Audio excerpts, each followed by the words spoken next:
You're listening to the Career Bootcamp, your supply chain career accelerated, a 5-podcast series sponsored by IBM and powered by Procurious.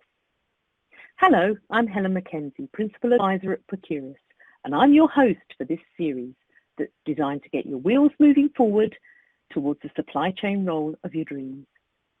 Our podcast features coaches from supply chain, academia, and the world of cycling. They'll be sharing their top career tips and how you can learn from their experience to get ahead. My guest today is Dr. Darke MBE. Karen is a coach, facilitator, author, speaker, and broadcaster. She was also a Paralympic Gold medalist in Rio 2016 and has won a raft of medals since she started with a silver at London 2012.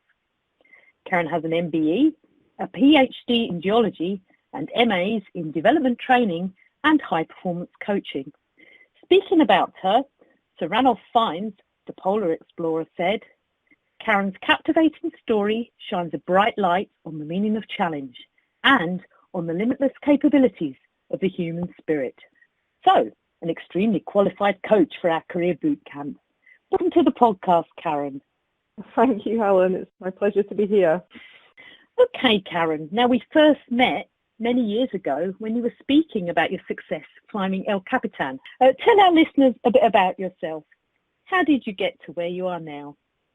Yeah, I was a climber, a geologist, passionate about mountains and the outdoors, and I never thought about the implications of taking risks in the mountains. But when I was 21, I fell from a sea cliff in Scotland and became paralysed from the chest down. So I guess I began a completely new life at that point. At first I thought I'd just leave behind mountains and the outdoors and adventure and the things that I felt passionate about.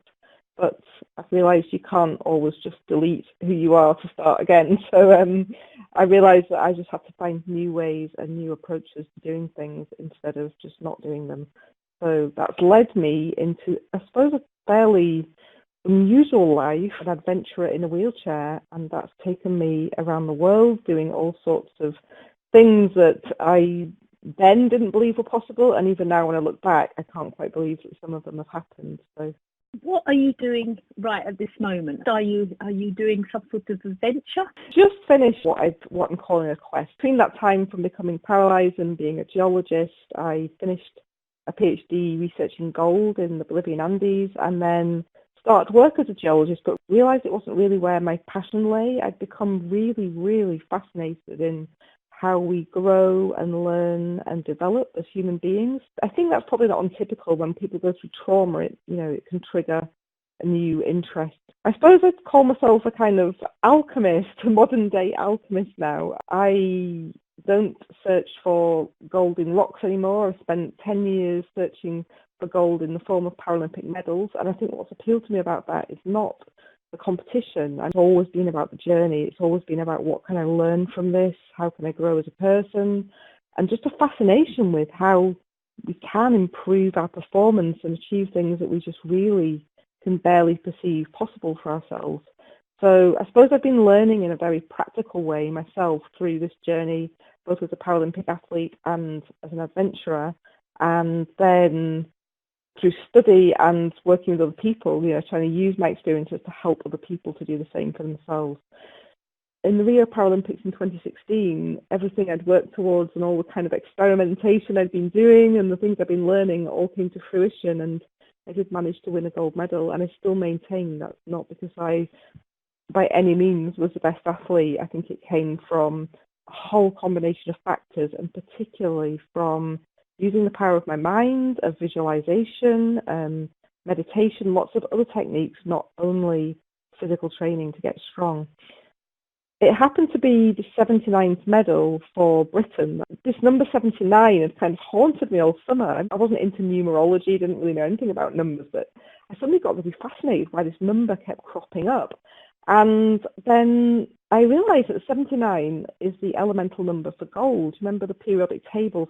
And I started Project 79, and it's all about helping people find what I call their inner gold, finding the things inside ourselves that we're passionate about, that we feel excited about, that give us purpose, or maybe finding things inside ourselves that we never thought we had. You know, people often say to me, "Oh, you're so inspirational. How do you do the things you've done when you're paralysed?" I never thought I could. I felt so overwhelmed by everything and so scared of the future.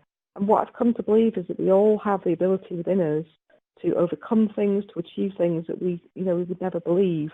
And I'm just really kind of want now to help other people find that inner goal. So Quest 79 has been a mixture of challenges for me. I decided to take a significant ride on each of the 7 continents. So that's ongoing. I've just finished the 6th continent, which was Europe. So I've just ridden 2,500 kilometres on my handbike. The only remaining continent is Antarctica. But through my project of cycling on each continent and things I've learned through each of those journeys, different people have been coming with me who've never done things like that before. And also people back at home have been taking on projects that they would never have really previously considered. For example, a 10-year-old boy from the Isle of Skye heard me speak on the radio and he said, "I want to do this. I'm going to climb 79 peaks in 79 weeks.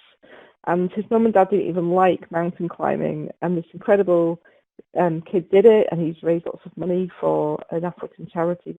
What's your final part of your quest at the moment then? Well, there's only one continent left, and that's Antarctica. And it's interesting. So I discovered that 79 degrees south runs right through Antarctica, very close to the base that you normally fly into.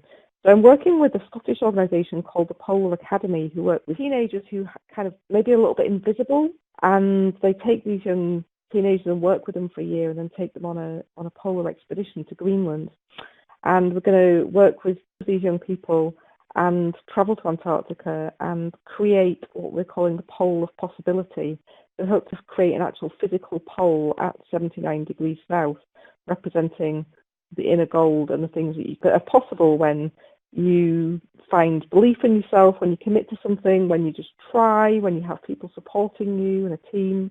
And my personal journey out with Antarctica and the whole Quest 79 project is to start to use all the knowledge that I've got and the things I've learned to really help people discover techniques and ways that they can really help themselves to find the best in themselves. Just absolutely fascinating, and I'm not sure I fancy going to Antarctica with you because it sounds a bit chilly, but I'm sure it'll okay. be I'm not sure I do either, to be honest. Okay, right. Our theme for this series of podcasts is cycling, and of course you're an Olympic gold medalist. How did you get into cycling? You know, cycling is something that's always been in my family. As a teenager, I grew up and I wasn't hugely into cycling. It was something I occasionally did. I do remember as a kid seeing the Women's Tour de France and announcing to my dad that I really wanted to be in that one day. And it wasn't until I became paralysed that I really got into cycling. I suppose I was in search of something that I could do with friends that could keep me healthy, both physically and mentally. And hand cycling just seemed like the perfect sport and something that I can do on my own. So there's many, being paralysed, you can imagine that there's many sports I could do, but they always need people, with you. Or hand cycling is just something I discovered, which I became passionate about, and something I can easily do either with friends or alone. Have that benefit of the fresh air and being outdoors and all the kind of physical and mental benefits that come with it. And I was watching the Beijing Paralympics. And at this point, I'd done a couple of races and I'd been last in them by a really long way, as in the organisers were packing up and going home and there wasn't even a finish line anymore. When I watched the Beijing Olympics, I suddenly had this kind of tingling feeling down my spine, and I got this idea. Sometimes I find ideas appear like seeds in your mind, and my seeds usually grow roots. I thought, wouldn't it be amazing to try and get to Paralympics in London, in my own country? And then before I knew it, I was training and had a coach, and here I am about 12 years later. Wow. And I suppose thinking on from that, what habits and practices have you used to differentiate yourself as you move forward in your career? It might be cycling or it might be the other things you do. What can you tell our listeners about that? In the beginning, I lacked confidence. How do you start from zero and come last in races and believe that you could potentially get to Paralympic Games, let alone with a medal? So went on a journey of in the beginning, if I had a hard training session to do, I'd try it. I wouldn't make the targets. I'd feel down and think I'm never going to do it.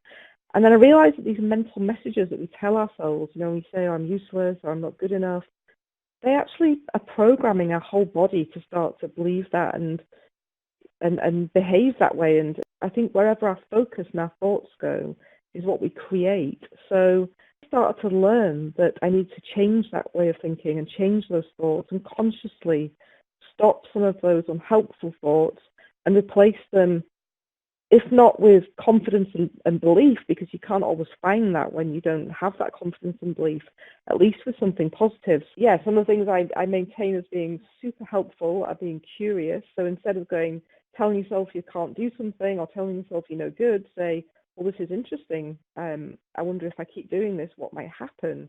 And replacing those limiting thoughts with what I like to call expansive thoughts. So, well, I wonder what might be possible. I'm a great believer in going out there and looking for the expertise and asking questions and finding out what you need to find out and applying it. So part of their approach is around marginal gains. So just looking for how do you get to be 5% better at something when you're already starting to get really good? Well, the only way is to get a tiny percent better at lots of little things. That's become my practice, is look at lots of little things that you can improve once you've done the big things, if that makes sense. So, focusing on your thoughts and changing them to expansive, curious stuff, the marginal gains, looking for the small things and the tiny things you can do, just generally developing a self-awareness and really not getting caught up in stories and beliefs. We have all these experiences behind us in life, and often that can define us in our current life. And I just think we need to, sometimes learn from the past, but not let it define us. We can create whatever reality we like. We just have to choose to become the creator of our reality and then think it now and behave it now before it's even happened. And what I find is that we can create the future in the present, if that makes sense. If we imagine it's already happening or imagine it's already happened, then before you know it, it might take a few years and some patience, but I really believe that it does manifest. Yes, and I love that nugget that you gave us there about curiosity, because, of course, at Procurious, that's what we're all about. We're about being curious about ideas and about things that we can do better. Moving on then, what's one of the mistakes you see people making in their careers? By the knowledge and the experience that I've got, I know that it's human, especially when the pressure's on or when we become a bit overwhelmed by things, to fall back into old patterns and ways of behaving and ways of being. So I think one of the mistakes that I see other people making, and myself, it's like change is easy in one way, but it's also not easy. We have to commit to that change and make it like a daily practice. Otherwise, it's very easy once things get a bit overwhelming and we're bombarded with all the busyness of modern living to drop all of that and then just the old ways and the old patterns and kick back in. So I think just making that commitment to change and to creating that future and catching yourself and taking the pressure off when you can, recognizing when stress is starting to mount. And for a lot of people, it is sometimes hard to switch off. It's hard to turn your phone off, to say no to things, and look after yourself and be kind to yourself and do the kind of things that you do need to do to reduce all those feelings of overwhelmment and bombardment so that you can be your best self. Recognise that you might fall back into your old patterns. That's one of the mistakes perhaps people aren't so self-aware of. Okay, you talked about teamwork. In your experience, why is it important to put effort into a team? Obviously, you're an individual sport. When you won the gold, it was you.